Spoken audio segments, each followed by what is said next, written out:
व्यवस्था हुई है कि अब इतनी मुसीबत है हाँ। तो जीवो ही बेकार है, मर जाना ही ठीक है। जरा इन तस्वीरों को गौर से देखिए। कुछ व्यक्ति किसी के पैर पड़ रहे हैं और कुछ व्यक्ति हाथ जोड़े बैठे हुए हैं। आप लोग सोच रहे होंगे कि ये कौन है, तो ज़रूर मैं आप सभी को बताऊंगा कि वो कौन है। आप लोग सोच रहे होंगे कि ये व्यक्ति शायद इनके रिश्तेदार हों, लेकिन ऐसा नहीं है। आप लोग सोच रहे होंगे कि शायद इनको पहले से ये लोग जानते हों तभी तो पैर पड़ रहे हैं, तो भी ऐसा नहीं है। आप लोगों के दिल में ये भी ख्याल आ रहा होगा कि शायद हो ना हो ये क्षेत्र के कोई बड़े नेताजी हों तभी तो ये लोग पैर पड़ रहे हैं, तो ऐसा भी नहीं है। दरअसल पूरी बात क्या है मैं अब बताता हूँ।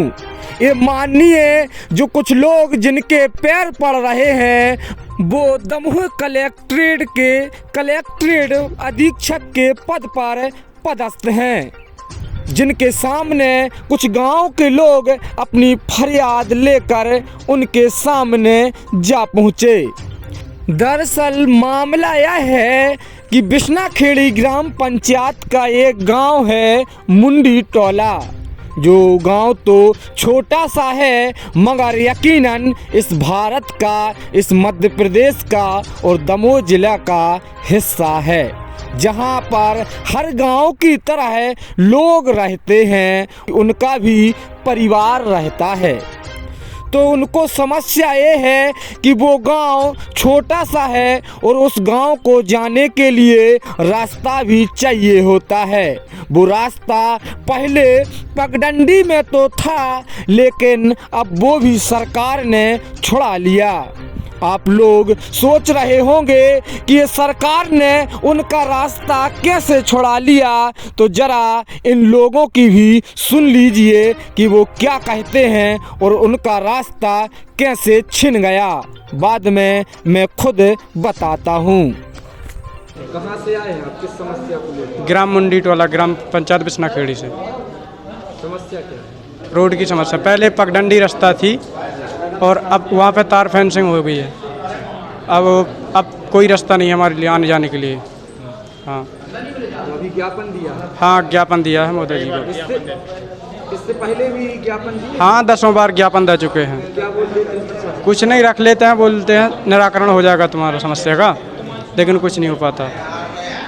अभी हमने देखा है कि आप किसी के पैर पड़ रहे थे कार्यालय के अंदर, कलेक्ट्रेट कार्यालय के अंदर, तो क्यों पड़ रहे थे? इतनी व्यवस्था हुई है कि अब इतनी मुसीबत है हाँ। तो जीवो ही बेकार है, मर अच्छा। जाना ही ठीक है। अच्छा, समस्या क्या है? समस्या है कि कोई रास्ता की आने जाने की कोई व्यवस्था नहीं है। अब कब से रह रहे, कब से देख सुन रहे हैं, मतलब सब निवेदन कर रहे हैं, सब जनों से विनय कर रहे हैं कि हमारी व्यवस्था इतना ही बन जाए, ज़्यादा कुछ नहीं चाहते।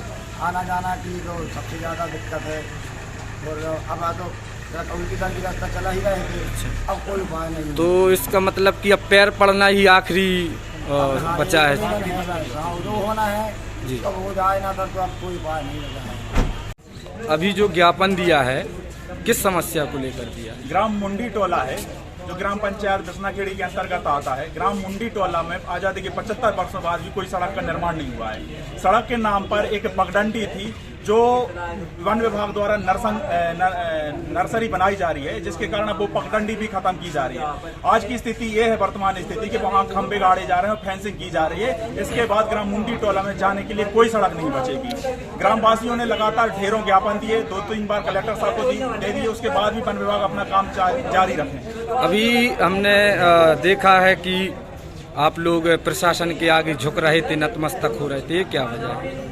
ये मजबूरी हो गई है, इसके अलावा कोई उपाय नहीं बना कि प्रशासन के आगे नतमस्तक ही हो सकते हैं। उनके चरणों में गिरना हमारी मजबूरी हो गई कि मालिक अब तो सुन लो हम लोगों की, हम कहाँ जाएं, ये ग्रामवासी कहाँ जाए। पूरी पीढ़ी का सवाल है, आने वाले भविष्य का सवाल है। इनकी तो जिंदगी निकल गई बुजुर्गों की, आने वाली पीढ़ी कैसे गुजारा करेगी? आप कल्पना कीजिए, एक गाँव ऐसा है जहाँ सड़क ही नहीं है वहाँ का जीवन यापन कैसा होगा? कोई बीमार पड़ जाए, डिलीवरी हो तो वो कैसे शहर तक ला पाए? तो अभी प्रशासन ने क्या कहा? प्रशासन सिर्फ आश्वासन पे आश्वासन दे रहा है। यहाँ के चाहे विधायक हों, चाहे वेयर हाउसिंग कारपोरेशन के मंत्री हों, चाहे कलेक्टर साहब हों, सबने सिर्फ आश्वासन दिए ग्रामवासियों को किसी ने कोई सुनवाई नहीं की है इस पर। इन लोगों का कहना है कि पहले तो पगडंडी से रास्ता था, भले ही कच्ची सड़क थी, लेकिन अब वो भी नहीं बची क्योंकि वो जमीन वन विभाग के अंतर्गत आती है। तो उसमें सरकार ने पेड़ पौधे लगवाने शुरू कर दिए। अब जरा सोचिए, आप लोग ही बताइए कि वो लोग किन रास्तों से अपने घर और अपने गांव जाएंगे। अब वो इतने बड़े लोग तो हैं नहीं होंगे कि बड़े बड़े नेताओं और मंत्रियों की तरह हेलीकॉप्टर से अपने घर के आंगन में उतर जाएं। वो तो गरीब लोग हैं, तभी तो माननीय सम्माननीय अफसरों के सामने पैर पड़ने को मजबूर हो गए हैं कि हे दाता, कि हे माई बाप, अब आप ही जानो, अब आप ही समझो, हमारे बच्चों का भविष्य ही आप ही जानो। क्योंकि हमारे गांव जाने के लिए यदि रास्ता बंद हो जाएगा तो हमारे छोटे छोटे बच्चे स्कूल पढ़ने के लिए किस रास्ते से आएंगे। इसलिए ये लोग अफसरों के पैर पड़ रहे हैं, सरकारी अफसरों को मनाने की कोशिश कर रहे हैं कि भले ही वो वन विभाग की ज़मीन है, लेकिन हे दाता, इतनी ही ज़मीन दे दो ताकि गांव जाने के लिए एक सड़क बन जाए और हम लोग अपना जीवन यापन कर सकें। नरेंद्र प्रताप के साथ चंद्रभान सिंह लोधी की रिपोर्ट, आजाद समाचार।